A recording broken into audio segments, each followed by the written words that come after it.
Hello, Sunday creatives. Welcome to the show named just after you, where we're throwing outdated hustle culture in the trash and giving creative entrepreneurs the self care strategies they actually need to thrive.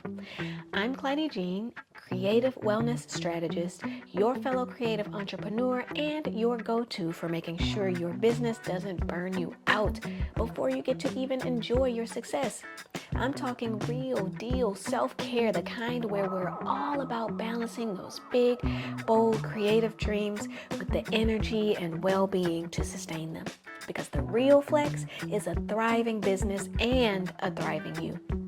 So go ahead, grab your matcha, get comfy, and let's get into it. I'm gonna go ahead and say it. Stop trying to be more productive. Stop. As an anthropologist, I'm going to go ahead and acknowledge the human desire, no, the human need to improve, to do better, to make more efficient. There's thousands of years of evidence there, okay?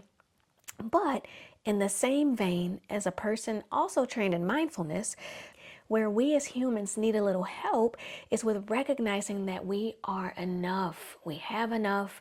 We're doing enough. We are enough. And that kind of recognition can only come with practices like mindfulness that help us to stay present and to keep us embodied, like literally not only occupying our brains and our thoughts, but occupying our entire being. And, ironically, this is actually how we do increase our productivity. Okay, I'm going to put it out there. I wouldn't practice mindfulness just with the sole purpose of increasing productivity, but that is a byproduct. And you can do this without burning out or suffering from chronic stress and things like that, and being in survival mode. As a creative, your productivity doesn't lie in following the rules and lists of other people. It lies in deepening your connection with yourself and getting internally curious, switching it around, changing that perspective, getting internally curious. It's about experimenting and trial and error and experimenting again and experiencing life in your own unique way. Because you are fueled by that process as a human. That in and of itself is your productivity. It's experimenting and experiencing life. When you get into the cycle of producing as a result of external drivers, i.e., Pantone said this year's color is salmon pink, I don't know. Or, people seem to like dresses instead of the pants I'm dying to create, so I'll create dresses instead. Or I know my coaching provides real and lasting transformation, but I'll create an online course instead because that's what's supposed to be lucrative and scalable according to the latest trends in business. So these are just examples when we think like this, instead of connecting to our raw creativity and expressing it, experimenting with it, experiencing it. That's when we develop difficulty in producing in the first place, because it's not aligned with what we're trying to express and experience from a soul place, from a deep place inside of us. So the next time you find yourself trying to be more productive, I want you to ask yourself this. Do you need to be more productive in the first place? And if you truly do, like you're never going to get that thing out there if you don't pump up the jam a bit. If you truly do, then consider this. Number one, are you trying to box yourself and your creativity into something that's not feeling authentic or aligned? I mean, your soul will scream the answer if you ask it. It will tell you. You will tell yourself, okay?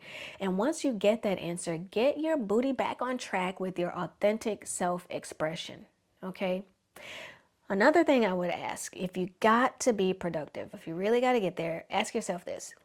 Are you operating on brain power alone, or are your heart, soul, and intuition in the game as well?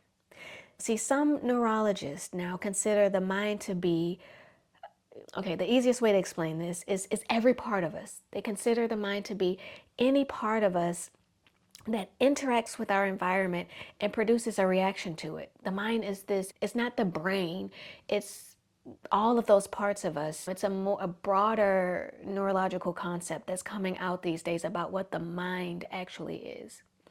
So are you operating from this mind, or are you operating from your thoughts and cognition alone? Make sure you get all of those parts of you involved. Make sure you feel it in your belly, in your chest. Like if something's making your toes tingle, lean into that. What's that about? Get curious. Make sure the input and output isn't just coming from your brain. Do a quick yoga session, for example, to get activated, to get embodied. In fact, I have a 5 session yoga package where I design the sequences specifically for creatives to connect to and express their creativity. You know what? I'll include the link to that in the show notes so you can have it on hand when you're running on fumes and you're feeling like your actions and your creativity are out of sync. You can go to this link, get the courses, and let that help you to reset and reconnect with yourself. But anyway, the last thing, the third thing that you might ask yourself here when you're really leaning into productivity in and of itself, I hope you might consider whether or not how you flow in your work, in your life, is enough. Is your thing, the way you do your thing, is it enough? And here's a little hint. It is. It is. Determine if you're chasing after more and better and bigger just for the sake of the chase, or because you're questioning your worthiness maybe, or sometimes that actually freezes our ability to take action on what we really want to happen the most.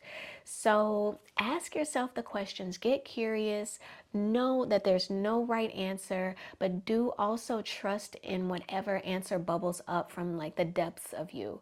Like trust in your intuition. So TLDR, if you're worried about your productivity and exhausting your energy and time trying to take on all the hacks and everything you see online, shift your perspective. You are a deep feeling creative being when you're aligned with your bigger intention and taking action towards expressing your genuine creative self. These motivate you and propel you towards the action that you're trying to take in the first place. You don't need a hack. You feel it in your soul as a creative being. And also, again, when you need a little boost to easily tap into your creative potential when you need, I have a 5 short yoga session package for creatives called Vibes in Motion. And I'll go ahead and post that link in the show notes just in case you're interested. And that, my friend, is a wrap on today's episode. If this hit home for you, my Sunday creative, make sure to subscribe so you don't miss what's coming next. And if you're feeling extra kind today, leave a quick review. It helps more creatives just like you find the show. Oh yeah, and don't be a stranger. Come find me on Instagram. I'm over there at Soft Sundae Studio. You can DM me your biggest takeaway, ask questions, whatever you need. Let's make self-care make sense in your creative biz. Okay? Ciao, ciao for now. Bye.